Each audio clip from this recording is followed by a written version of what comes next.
Hi friends, welcome to RST Healthy Kitchen. For more videos, subscribe my channel. Hi friends, இன்றைக்கி பார்க்க போகிற recipe சக்கரை பொங்கலும் மெது வடையும் தான் பார்க்க போகிறோம். வாங்க வீடியோக்குள்ள போகலாம். என் சேனலை ஃபஸ்ட் டைம் பார்க்குறீங்கன்னா என் சேனலை சப்ஸ்கிரைப் பண்ணிக்கோங்க. பக்கத்தில் இருக்க பெல் ஐக்கானை கிளிக் பண்ணுங்கள். அதில் ஆல்னு ஆப்ஷன் இருக்கும். அப்போ தான் நான் போகிற வீடியோஸ் உங்களுக்கு நோட்டிஃபிகேஷன் வரும். இப்போ வாங்க வீடியோக்குள்ளே போகலாம்.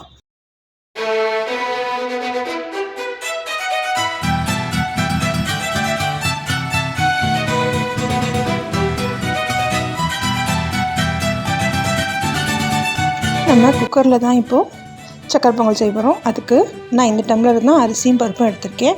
அதாவது கால்வாசி பருப்பு, முக்கால்வாசி அரிசி. இப்போ இது நான் 1 கப் எடுத்ததால் நான் 3 கப் தண்ணி சேர்த்துக்கிறேன். சேர்த்துட்டு இதை ஒரு விசில் 10 நிமிஷம் வச்சு வேக வச்சு எடுத்துக்கோங்க.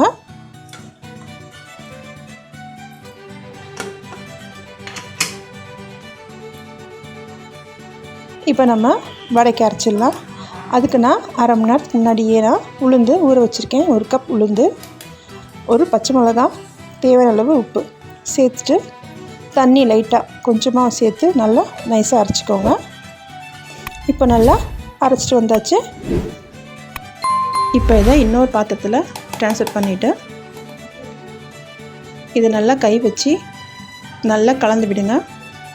இது மாதிரி கலக்கும் போது தான் நமக்கு வடை நல்லா புஃபனும் சாஃப்டாகவும் நல்லாயிருக்கும்.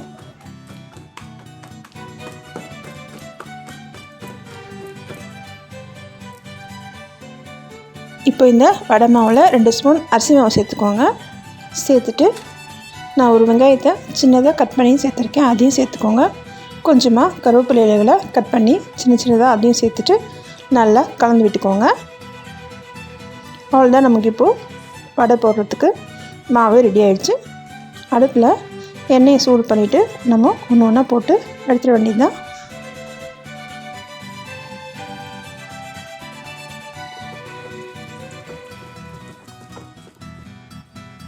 இப்போது குக்கரில் அரிசி நல்லா வெந்து வந்திருக்கு. இதை நல்லா குழைய ஒரு தடவை கரண்டியில் நல்லா கலந்து விட்டுட்டு நம்ம இதுக்கு இப்போது வெல்லம் சேர்த்துக்கலாம்.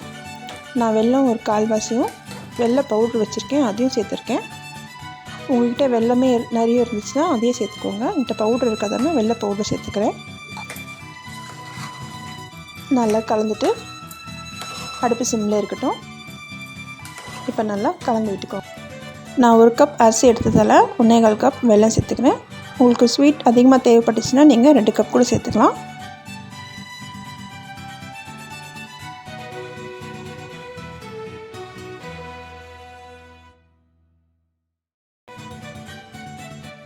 இதுக்கு நம்ம முந்திரி திராட்சை வறுத்து சேர்த்துக்கலாம். இதுக்கு நான் 1 ஸ்பூன் நெய்யும் 2 ஸ்பூன் எண்ணெயும் சேர்த்துட்டு முந்திரி திராட்சையும் வறுத்து நம்ம இதில் இப்போது பொங்கலில் சேர்த்துக்கலாம்.